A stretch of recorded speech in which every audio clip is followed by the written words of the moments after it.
जय हिंद साथियों, मैं अपने इस वीडियो में आपका पुनः स्वागत करता हूं। दोस्तों, आज हम लोग बात करेंगे टिश्यू यानी ऊतक के बारे में। तो हालांकि हमने कोशिका क्या होता है, कोशिका की बेसिकली हमने 3 पार्ट बनाए हैं। उसमें कोशिका की सारा डिटेल जितना भी उसमें कोशिकांग होता है, बाह्य आवरण होता है, जीव द्रव्य होता है, सारा कुछ हमने उसमें डिटेल में डिस्कस किया है। अब कोशिका के बाद अगला टॉपिक आता है ऊतक। ठीक है, दरअसल जो ऊतक होता है ये बेसिकली कोशिकाओं से ही इनका निर्माण होता है। तो आइए हम लोग ऊतक के बारे में समझते हैं। पहले हम समझते हैं ऊतक का अध्ययन क्या कहलाता है। तो ऊतक का अध्ययन ऊतक विज्ञान या इसको अंग्रेजी में हिस्टोलॉजी कहते हैं। अगर बात करें ऊतक विज्ञान के जनक किसे कहते हैं, तो कार्ल मेयर नामक साइंटिस्ट को ऊतक विज्ञान के जनक माना जाता है। अगर हम बात करें ऊतक की परिभाषा कैसे देंगे, तो ऊतक की परिभाषा आप ऐसे बोल सकते हैं कि जब कई कोशिकाएं मिलकर किसी एक कार्य को पूर्ण करती हैं, यानी कई कोशिकाएं मिलकर किसी एक कार्य को पूर्ण करती हैं या किसी एक कार्य को करती हैं, तो उन्हीं कोशिकाओं के समूह को ही हम लोग ऊतक बोलने लगते हैं। दरअसल ऊतक एक प्रकार का आप ये कह सकते हैं कि कोशिकाओं का एक ग्रुप होता है, एक समूह होता है, लेकिन कई कोशिकाएं मिलकर क्या करते हैं, किसी एक कार्य यानी जैसे सपोज दैट पाचन का काम करना है, तो ये कई कोशिकाएं मिलकर क्या करेंगी, पाचन का काम करेंगी। ठीक है, तो इन्हीं को हम लोग कहते हैं ऊतक। अब हम लोग यहाँ पे देखिए, जैसे बात करें जंतु में, तो जंतु ऊतक अलग होता है, पादप ऊतक अलग होता है। तो हम यहाँ पे आज बात करेंगे पादप ऊतक के बारे में। देखिए, जो पादप ऊतक होता है ये बेसिकली 2 प्रकार का होता है। एक होता है विभजोतक ऊतक जिसको मेरिस्टेमेटिक टिश्यू कहते हैं, और अगला है स्थायी ऊतक जिसको परमानेंट टिश्यू कहते हैं। एक्चुअली जो ये स्थायी ऊतक है ये विभजोतक ऊतक से इसका क्या होता है, निर्माण होता है। दरअसल इस ऊतक में क्या होता है कि कोशिका में विभाजन होने की प्रक्रिया होती है, यानी इसमें कोशिका का विभाजन होता है। जबकि स्थायी ऊतक में क्या होता है, कोशिका का विभाजन नहीं होता, जबकि स्थायी ऊतक इसी विभजोतक ऊतक से ही इसका निर्माण हुआ रहता है। इतनी बातें आपको ध्यान देनी है। देखिए, विभजोतक ऊतक ये बेसिकली 3 प्रकार के होते हैं। इसमें पहला नंबर आता है शीर्षस्थ जिसको एपिकल बोलते हैं, अंतर्वेशी इंटरकैलरी, और अगला नंबर आता है पार्श्व जिसको लेटरल बोलते हैं। और यहाँ पे स्थायी ऊतक की बात करें तो ये 2 प्रकार के होते हैं, एक सरल ऊतक और एक जटिल ऊतक। देखिए, जो सरल ऊतक होता है इसके 3 प्रकार, मृदूतक, स्थूल कोण और दृढ़ोतक। मृदूतक को पैरेन्काइमा, इसको कोलेनकाइमा, इसको स्क्लेरेन्काइमा। और जटिल जो ऊतक होता है इस 2 प्रकार का होता है, ये एक होता है दारू या इसको जाइलम बोलते हैं, और अगला होता है पोषवाह या फ्लोएम होता है। ठीक है, तो सबसे पहले हम लोग बात करेंगे विभजोतक ऊतक के बारे में। तो ये ऊतक अपरिपक्व कोशिकाओं से बने होते हैं जिनमें समसूत्री विभाजन होते हैं। ये ऊतक जब तक विभाजन करते रहते हैं तब तक पादप की ऊंचाई बढ़ती ही रहती है, और ऐसा समय आता है जब ऊंचाई बढ़ना बंद हो जाता है, अर्थात कोशिकाओं का विभाजन होना रुक जाता है। तब यह ऊतक स्थायी ऊतक में परिवर्तित हो जाते हैं। मतलब क्या, समझ जाता हूँ। देखिए, विभजोतक ऊतक क्या होता है, दरअसल ये जो ऐसे ऊतक होते हैं जिनकी कोशिकाएं क्या करती रहती हैं, विभाजन करती रहती हैं, और इनके विभाजन से ही जो पादप होता है उसके अंदर ग्रोथ देखने को मिलता है। यानी ग्रोथ में जैसे आप समझ लीजिए हाइट, ठीक है, हाइट हो गया, फिर उसकी जो चौड़ाई हो गई, मोटाई, तनों की जो मोटाई होती है, तो ये सभी विभजोतक ऊतक के कारण होते हैं। इसमें क्या होता है, कोशिका का विभाजन होने से इसमें ग्रोथ देखने को मिलता है। ठीक है, और जब मान लीजिए एक समय ऐसा, जैसे आप देखते होंगे पेड़ की एक लिमिट होती है कि इतनी हाइट तक जाएगा पेड़, उसके बाद पेड़ की हाइट क्या होती है, रुक जाती है। तो होता ये है कि जब उसमें जितना विभाजन होता रहता है तो एक लिमिट तक विभाजन होगा, उसके बाद विभाजन होना क्या होगा, बंद हो जाएगा। फिर वही विभजोतक ऊतक जब विभाजन करना बंद कर देगा तो वही फिर किस ऊतक में चला जाएगा, तो वो स्थायी ऊतक में ट्रांसफ़र हो जाएगा। अब बात करेंगे विभजोतक ऊतक के प्रकार की, तो इसमें बेसिकली 3 प्रकार होते हैं, शीर्षस्थ, अंतर्वेशी और पार्श्व। तो पहले हम बात करेंगे शीर्षस्थ ऊतक। देखिए, नाम से पता चल रहा है शीर्षस्थ, शीर्ष का मतलब टॉप यानी शीर्ष पे। तो ये क्या करेगा, यह प्राथमिक विभजोतक ऊतक है, तने व जड़ के शीर्ष भाग में उपस्थित होता है तथा पादपों की लंबाई बढ़ाने में सहायक होता है। एग्जाम में आपसे पूछेगा कि पादप का ऐसा कौन सा ऊतक है जो पादप की लंबाई बढ़ाने का काम करता है, तो शीर्षस्थ ऊतक है, इसी को एपिकल टिश्यू बोल सकते हैं। ठीक है, तो ध्यान देना, ये क्या करता है, पादप की हाइट यानी लंबाई को, कह सकते हैं ऊंचाई को बढ़ाने का ये काम करता है शीर्षस्थ ऊतक। अगर बात करें पाया कहाँ जाता है, तो जो जैसे मान लीजिए कोई पादप है, उसका जो टॉप वाला पोर्शन होता है जहाँ से ग्रोथ आगे उसका बढ़ता है, तो उसी के टॉप पे ये शीर्षस्थ विभजोतक ऊतक पाया जाता है। अगला हम बात करेंगे अंतर्वेशी विभजोतक ऊतक। ये विभजोतक ऊतक क्या होते हैं, पत्तियों के आधार या कह सकते हैं टहनी के पर्व पर ये दोनों ओर उपस्थित होते हैं, और ये क्या करते हैं, तनों में नई नई शाखाओं को निकालने का काम करते हैं। अब इन तीनों को हम डिटेल में अच्छे से समझेंगे, पहले भी इसको पढ़ लेते हैं। उसके बाद अगला नंबर आता है पार्श्व विभजोतक ऊतक। ये क्या होता है, ये ऊतक तने या कह सकते हैं मूल परिधि में पाए जाते हैं तथा तनों में मूल की चौड़ाई यानी तनों की चौड़ाई को बढ़ाने में सहायक होते हैं। अर्थात ये ऊतक तने एवं जड़ के द्वितीयक वृद्धि के उत्तरदायी हो। जैसे पहला शीर्षक था, दूसरा नंबर ये होता है पार्श्व विभजोतक ऊतक। जैसे यहाँ पे मैंने एक चित्र बना रखा है, ये सपोज दैट कोई पादप का चित्र है, तो यहाँ पे इसका जो टॉप वाला पोर्शन है जो ग्रोथ करके आगे बढ़ रहा है, तो यहीं पे शीर्षक विभजोतक ऊतक पाया जाता है, जो क्या करता है इसकी हाइट को बढ़ाने का काम करता है।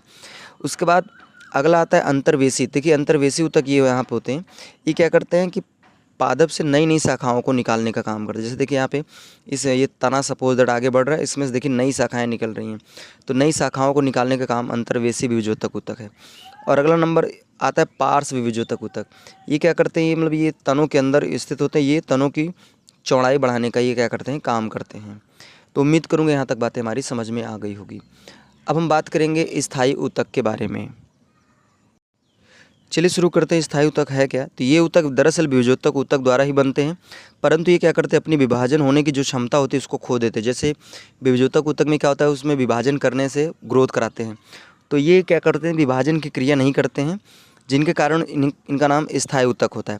और यहाँ पे देखिए जो स्थायी ऊतक होते हैं ये दरअसल क्या करते हैं, जैसे विभजोतक ऊतक क्या किया था कि पादप में ग्रोथ यानी उसमें कह सकते हैं उसकी लंबाई या उसकी मोटाई बढ़ाने का काम किया था। तो ये जो स्थायी ऊतक होते हैं ये क्या करते हैं, जो पादप के अंदर कुछ और क्रियाएं जो होती हैं, उसमें जो विशेष क्रियाएं उसके अंदर जो होती हैं उनको पूर्ण करने का काम ये स्थायी ऊतक करते हैं। अब बात करें अगर स्थायी ऊतक कितने प्रकार के होते हैं, तो स्थायी ऊतक बेसिकली दो प्रकार के होते हैं। अगला होता है, पहला होता है सरल ऊतक और दूसरा होता है जटिल ऊतक। तो अगर हम बात करें सरल ऊतक किसे कहते हैं, तो कह सकते हैं ये ऊतक एक प्रकार की कोशिकाओं से बने होते हैं। देखिए जैसे कोशिकाएं जो होती हैं ना कई आकार में पाई जाती हैं, जैसे बेलनाकार, गोलाकार, तस्त्रीनुमा, ताराकार, भालाकार, बहुत तरह के आकार की कोशिकाएं पाई जाती हैं। तो सरल ऊतक में क्या होता है कि इसमें सभी कोशिकाएं एक प्रकार की होती हैं, यानी जैसे अगर मान लीजिए सभी कोशिकाएं गोलाकार में तो गोलाकार में ही रहेंगी, अगर मान लीजिए कोशिकाएं भालाकार में तो भालाकार में ही रहेंगी। तो यानी एक प्रकार की कोशिकाओं से क्या होते हैं, बने होते हैं, अर्थात इनकी जो कोशिकाएं होती हैं ये समांगी होती हैं। और ये तीन प्रकार का होता है। पहला नंबर आता है मृदूतक, जिसको पैरेन्काइमा, स्थूल कोण कोलेनकाइमा, दृढ़ोतक स्क्लेरेन्काइमा। तो समझते हैं मृदूतक क्या है। तो इनकी कोशिकाओं के बीच में अंतर कोशिकीय स्थान काफ़ी विकसित होता है, और इनका जो काम होता है, मृदूतक का मेन काम होता है, ये क्या करते हैं, पादप के अंदर जल और खाद्य पदार्थों जैसे मंड, प्रोटीन, वसा, इनका संचयन कर संचित मतलब स्टोरेज करने का ये काम करते हैं। तो यहाँ पे एक चीज़ लिखा है कि इनकी कोशिकाओं में अंतराकोशिकीय जो स्थान होता है वो क्या होता है, जैसे सपोज दैट ये एक मान लीजिए टिश्यू है यानी ऊतक है, जिसमें कई कोशिकाओं से ये मिलके बना हुआ है।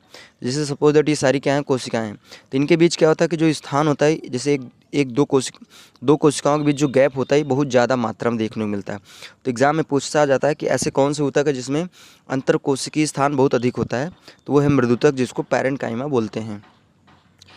अगला आता है स्थूल कोण। स्थूल कोण में क्या होता है कि जैसे इसमें मृदूतक में कोशिकाओं के बीच ज़्यादा गैप था, तो इसमें थोड़ा सा इसका जो कोशिका भित्ति होती है थोड़ा सी ये बढ़ जाती है, जिस वजह से इनके बीच का गैप जो होता है वो थोड़ा कम हो जाता है। तो इसमें मृदूतक की अपेक्षा कोशिकाओं में अंतर कोशिकीय स्थान कम हो जाते हैं। अगर बात करें स्थूल कोण किसका काम क्या होता है, तो स्थूल कोण जो होता है ये ऊतक पादप के कोमल भागों में दृढ़ता और लचीलापन लाने का काम करता है। और इसका काम एक और होता है कि ये क्या करता है, पादपों में यांत्रिक सहायता प्रदान करता है। जैसे मान लीजिए सपोज दैट यांत्रिक सहायता का मतलब ये, जैसे मान लीजिए हवाएं बहुत तेज़ चल रही हैं, तो कुछ पेड़ क्या होते हैं टूट के गिर जाते हैं, लेकिन कुछ पेड़ ऐसे होते हैं जैसे उन हवाओं को क्या करते हैं, झेल लेते हैं, यानी टूटते नहीं हैं। तो वही क्या करता है, ये यांत्रिक शक्ति प्रदान करने का इनको काम करता है। अगला नंबर आता है दृढ़ोतक, जिसको स्क्लेरेन्काइमा कहते हैं। इसमें क्या होता है, अंतरकोशिकीय स्थान जो होता है बहुत ही कम, जैसे अभी मैंने बात किया मृदूतक में बहुत ज़्यादा था, स्थूल कोण में क्या हो गया, कम हो गया, और दृढ़ोतक में क्या होता है कि इनके बीच कोशिकीय स्थान बिल्कुल ना के बराबर हो जाता है। ठीक है, तो इतनी बातें ध्यान देनी। अब यहाँ पे बात करेंगे पादप के तनों में जो पपड़ी या कह सकते छाल, जैसे आप देखते हैं जैसे नीम के पेड़ की बात करें तो नीम के जो तने होते हैं उसमें देखा करें पपड़ी लग जाती है। ठीक, उसको हम लोग ऐसे हाथ से निकाल भी सकते हैं, जैसे आपके मतलब फोड़े वगैरह होते हैं तो उस पपड़ी को निकाल के उसको कह सकते पत्थर में पीस के उसको लगाने का काम करते हैं। तो वही जो पपड़ी होती है वही दरअसल दृढ़ोतक होता है। तो पादपों के तनों में जो पपड़ी या कह सकते हैं छाल पाई जाती है, दरअसल वो दृढ़ोतक ऊतक ही होता है। और इस ऊतक का जो मुख्य काम होता है ये भी यांत्रिक शक्ति प्रदान करने का काम करता है। और साथ ही साथ यह ऊतक पादप को बाहरी परतों से रक्षात्मक सुरक्षा प्रदान करने का काम करता है। और इनकी जो कोशिकाएं होती हैं, यानी दृढ़ोतक ऊतक की जो कोशिकाएं होती है ये मृत होती है। जैसे आपने देखा होगा जो पपड़ी होती है उसमें आप देखते हैं कोई प्रकार का उसमें ऐसा लगता है कि जान उसमें है नहीं। जैसे उसको आप तोड़ेंगे, जैसे पानी में आप पानी कह रहे हैं, अगर आप मतलब पादप का कोई तना है, अगर उसको आप काटते हैं देखते हैं उसमें पानी निकलता है। लेकिन जो पपड़ी होती है आप उसको तोड़ ताड़ दीजिए, कोई दिक्कत नहीं, उसमें से कुछ नहीं निकलेगा। दरअसल उसकी कोशिकाएं जो होती हैं वो मृत रहती हैं इसलिए। अब बात करेंगे जटिल ऊतक। तो ये क्या होता है, जैसे भी मैंने बात किया सरल ऊतक, इसमें एक प्रकार की कोशिकाओं से बने होते हैं। जबकि अगर हम बात करें जटिल ऊतक की तो क्या होते हैं, एक से अधिक प्रकार की कोशिकाओं से ये बने होते हैं। ये दो प्रकार के होते हैं। पहला नंबर होता है दारू या इसको जाइलम बोलते हैं, और अगला नंबर होता है पोषवाह या फ्लोएम। तो पहले हम समझते हैं दारू या जाइलम क्या होता है। तो ये क्या करता है, इसको जल संवाहक ऊतक कहते हैं।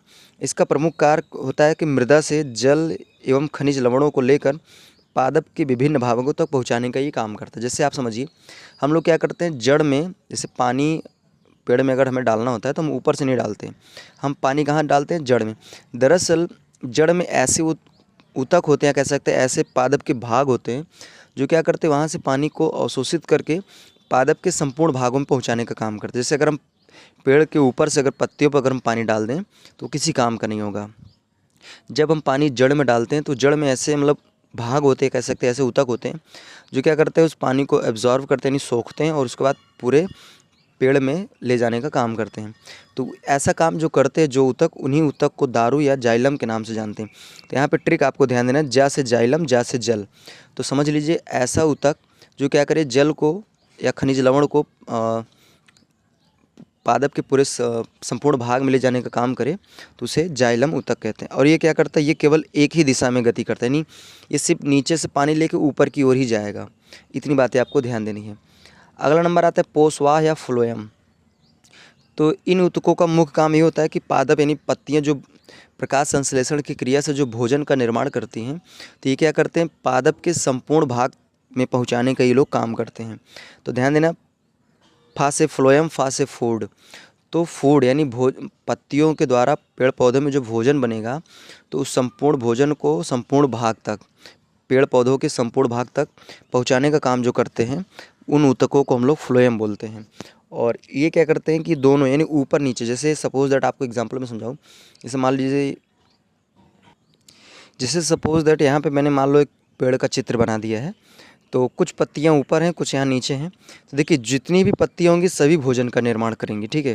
तो जो पत्तियाँ मान लीजिए सपोज दैट इसके ऊपर भी और पत्ती होंगी, तो यहाँ पे जो भोजन बनेंगे ये भोजन ऊपर भी जाएगा और नीचे की ओर भी आएगा। मान लीजिए सपोज दैट ये पत्ती है तो ये भी क्या करेगी, भोजन का निर्माण करेगी। तो यहाँ से भोजन ऊपर भी जाएगा और क्या होगा, नीचे भी आएगा। तो यानी कहने का मतलब जो फ्लोएम ऊतक होते हैं भोजन को ऊपर नीचे दोनों ले जाते हैं, जबकि जाइलम जो होता है वो सिर्फ जल को क्या करता है, नीचे से ऊपर की ओर ही ले जाता है। तो उम्मीद करूँगा हमारी सारी बातें आपको अच्छी तरीके से समझ में आ गई होगी। तो अब हमें दीजिए इजाज़त, इसी तरह मिलेंगे हम लोग अगली वीडियो में। तब तक के लिए जय हिंद, वंदे मातरम।